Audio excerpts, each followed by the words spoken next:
সংযুক্ত আরব আমিরাতের আল আইন শহরের একটি ফল ও সবজির বাজারে তখন স্বাভাবিক কেনাবেচা চলছিল। হঠাৎ সেখানে উপস্থিত হন দেশটির অর্থনীতি ও পর্যটন বিষয়ক মন্ত্রী আবদুল্লাহ বিন তৌকি আল মারি।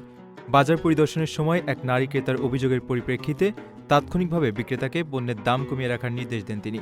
সম্প্রতি সংবাদ মাধ্যমের ভিডিও প্রতিবেদনে মন্ত্রীর এমন জনবান্ধব আচরণের দৃশ্য উঠে আসলে তা সাধারণ মানুষের ব্যাপক মনোযোগ আকর্ষণ করে। ভিডিওতে দেখা যায় মন্ত্রী আবদুল্লাহ বিন তৌকি আল মারি বাজারের সার্বিক পরিস্থিতি ও নিত্য প্রয়োজনীয় পণ্যের দাম পর্যবেক্ষণ করছিলেন।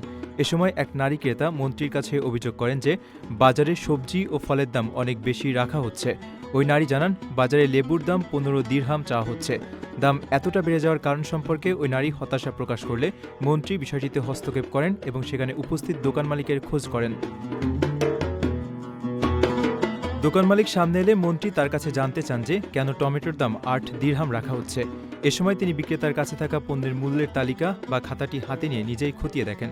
সবকিছুর খোঁজ খবর নেওয়ার পর ওই নারী ক্রেতার অভিযোগ আমলে নিয়ে মন্ত্রী বিক্রেতাকে নির্দেশ দেন তাকে যেন দামের ক্ষেত্রে বিশেষ ছাড় দেওয়া হয়।